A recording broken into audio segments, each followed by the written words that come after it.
my name is Heather and welcome to my channel Strings and Threads. I'm happy to see you today.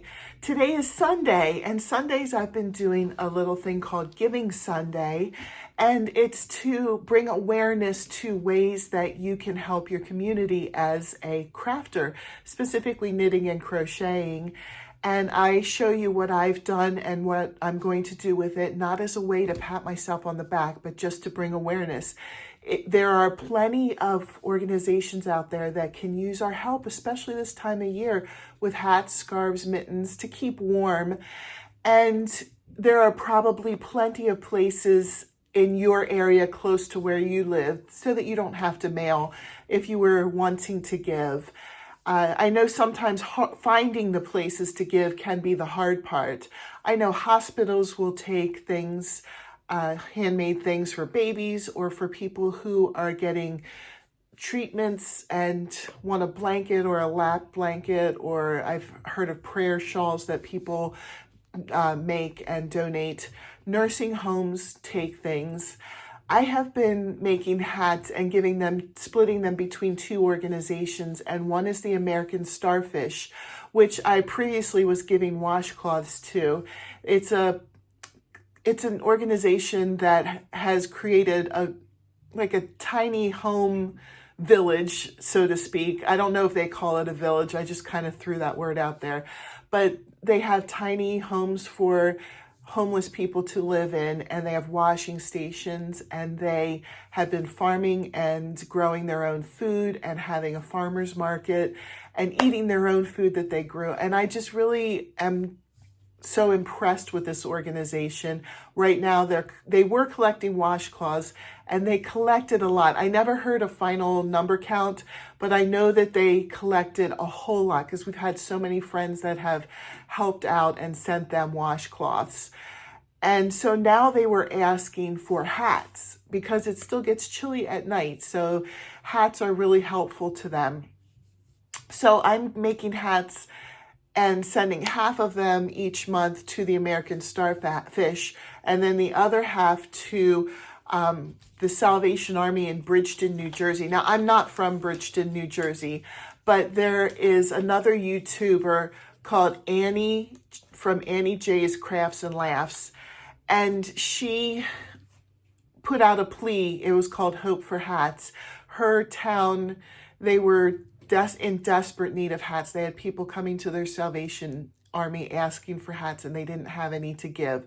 So she was asking people if they could make them and send them to him, or she has a wish list from Walmart or Amazon where there are mittens and scarves and hats and yarn, so that she can give yarn to people in the community to help make the hats for their community. So that's another way that if you were interested, you could give. And so I made, crazily enough, I made 4 hats. I actually made 5 hats this week, but I'll tell you the story behind that. The first one was another one of my perfect fit half double crochet hats. And I just used these 2 colors. I don't know if my hair is in a good way to put hats on. I just threw it in a ponytail today, but we'll try. So there it is. And it does cover my ears. I figure if somebody either has a shorter head or doesn't want it to cover their ears, they could just roll it up. But I'm the kind of person I like to have my ears covered. And then Roman, my older son, if you've been watching this channel, you know Roman. He wanted me to make him a hat. His favorite color is red. And back when Amazon had their last Amazon Prime Day, I bought this yarn. I don't think it's any kind of name brand. It just says crochet yarn, soft and warm, good for home knitting. And I'll show you that. They had this for a very, very, very reasonable price. I mean, I want to say it was like 75% off its normal price. So I bought 4 skeins of this, but his favorite color is red, and so he picked out this yarn that he wanted it. Now, this is very thick yarn, but it is really soft and nice. You know, for being a no-name brand, it's pretty nice yarn. And I thought, you know, it's so thick and chunky. I'd rather knit it than crochet it. So this isn't the exact one I made for him, but this is the exact pattern I used. I knitted one for him and I thought, oh my gosh, these make really nice hats. I'm gonna make some more for the donations. So this is how it turned out. Basically, I just started at the bottom and made a panel. And then as it got tall enough, I just decreased. And then I sewed, you can unfortunately see the seam, and then I sewed the seam down the back. So, sorry, everybody was having a spontaneous party outside my door. I had to tell them to be quiet. So it was just a panel. And you know what? I'm going to do a tutorial on this. It's not going to be one that teaches knitting. So if you already know how to knit and purl, you can do it. That's all you need to know. But if you don't know knit and purl, you'll have to look up how to do that before the tutorial. It's not going to be one where I teach you how to knit. But I'll put this on. It's actually really warm. He loves it. He's already worn it quite a few times. But I love how it turned out. I love how it looks with this yarn.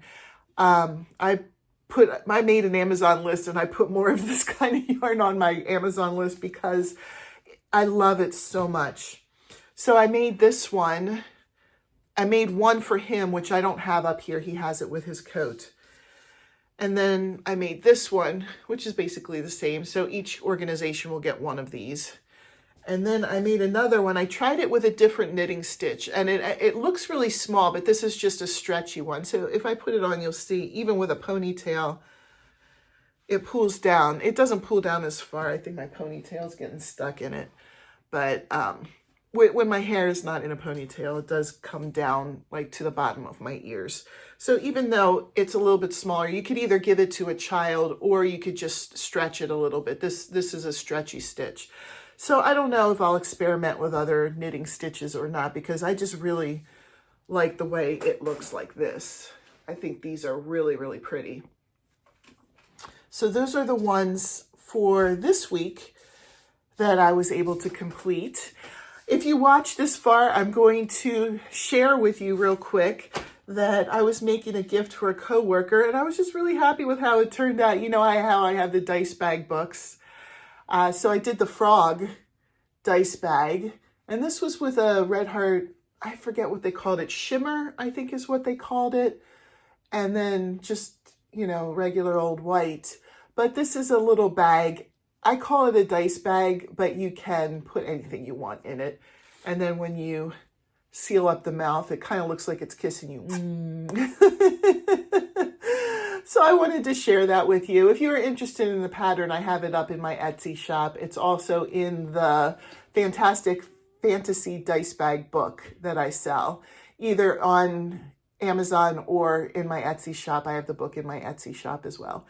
So I don't know. I just thought since I made one, I would show you. I hope you have a wonderful Sunday. Thank you for watching. Thank you for watching all the way to the end. If you're not already subscribed, I encourage you to subscribe and like and share and have a great day. See you in my next video. Bye.